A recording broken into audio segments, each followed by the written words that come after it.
Welcome to Red Chameleon. If you like the video, please smash the like button. Today's AskReddit question is, what's your best holy hit that actually worked story? Let's get started.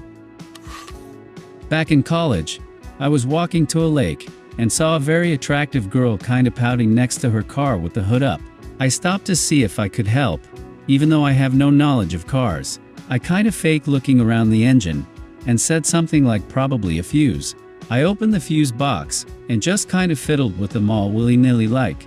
The damn car turned on first try. I tried not to act surprised at all, and she totally bought it. Went out a few times and stayed friends after. Still, no idea what I did. I was at a concert a few years ago. As a poor college student, I had shitty seats and was super jealous of people who had general admission tickets, who could be right up close with the stage. The people with general admission tickets all had red wristbands to get onto the floor. I was angry eating a bag of Doritos when I suddenly had an epiphany. The color of the Doritos packet is almost the same as the color of the wristbands, and it's very dark. So my sister and I cut up the Doritos packet and fashioned ourselves wristbands with it. Then we joined a large group of people entering the general admission area. I coolly just flashed the wristband at the security guard without pausing and kept walking. He didn't stop me. It ended up being one of the best concert experiences of my life. Way deep in the woods, I had to get a bunch of tools out of a shed that was inundated with thousands of horseflies. So I took a glass bottle I found in the trash, filled it with gasoline, put a rag in it, lit it, and tossed it into the tool shed. Gasoline by itself cannot work like napalm, where it sits on the surface and burns a long time.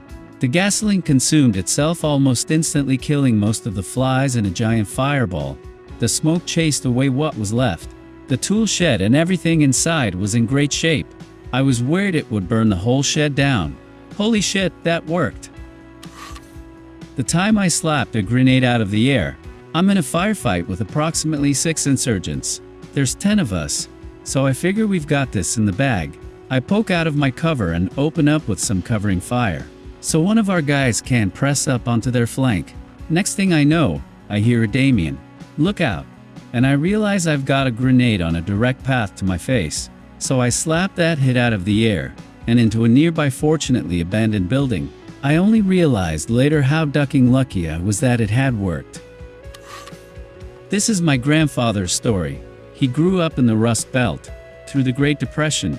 When he was able to start working, he found a job in the steel mill making train axles and stayed until retirement.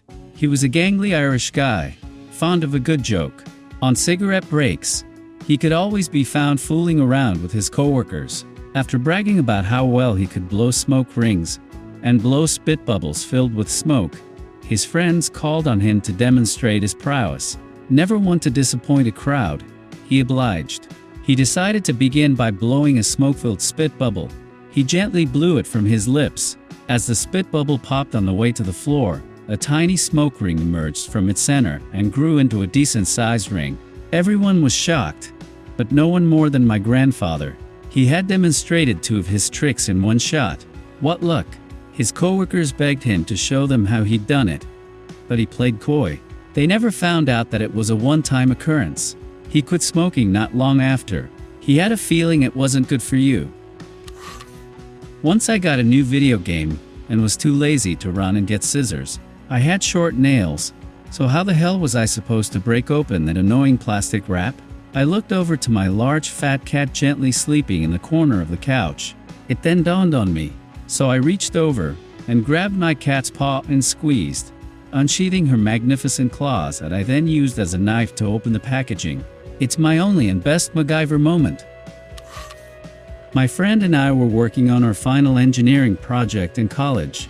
We have been up 48 hours straight designing this electrical device, creating a wire wrap diagram, and whatnot. As we began wire wrapping, we had hundreds upon hundreds of wires to wrap, all based off a chicken scratch and hand drawing that we'd worked up on the fly on no sleep. We realized we would have no time to actually try and get it working. We just had to wire wrap everything as quickly as possible just to get partial credit for completion. As we finished, both of us delirious, with the sun coming up and the project due in an hour, We decided to power it on just to see what would happen. Switch on. Both of us. Did that just work on the first try? We got an A. Poured pure grain whiskey in a boat motor gas tank, while being stranded on a lake with a dead motor, and a storm coming in.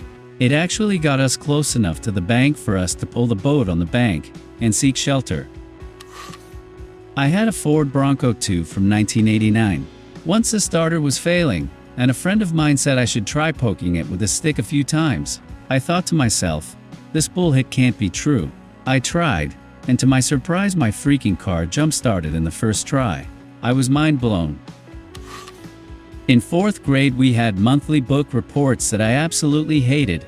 I would always wait until the last weekend to do it, and I hardly ever read the books. Well, one month I just didn't do it. Straight up didn't even check out a book. Well, come turn in the day I don't have a book report to turn in, so I fake being sick to skip. The next day as I walk into class already trying to come up with an excuse on why I don't have it the day after it's due. To my amazement when I walk in I don't see my teacher but instead a substitute for the day. Great! Now I have more time to come up with a better excuse beyond I forgot. The next day the teacher is back and as I walk in, starts asking me about my book report. I simply said I turned it into the substitute the day before, so it should be on her desk. She spends a few minutes going through the piles of papers on her desk, but couldn't find any evidence of it. Ended up getting an A on it, because the sub must have misplaced it, and I should not be held accountable for the mistake of an adult. Never in a million years did I think my teacher would believe my obvious bullshit. I was working IT for a school system when the tech demo for Windows 7 was released. I installed it on a trial computer to make sure all of the software and connected devices we used in the various computer labs would work on Windows 7. While we were testing it out, it had blue screened on us. We restarted the computer and the OS wouldn't boot up. It instead gave us a message saying the OS had been corrupted and asked if we wanted it to run the auto repair utility. The auto repair feature had never worked on any previous Windows OS, so we clicked on it already pretty sure that we were going to end up having to fully reinstall the OS later. It ran for a couple of minutes, and then the computer restarted and the OS booted up normally. We were all standing there shocked that the auto repair had actually worked.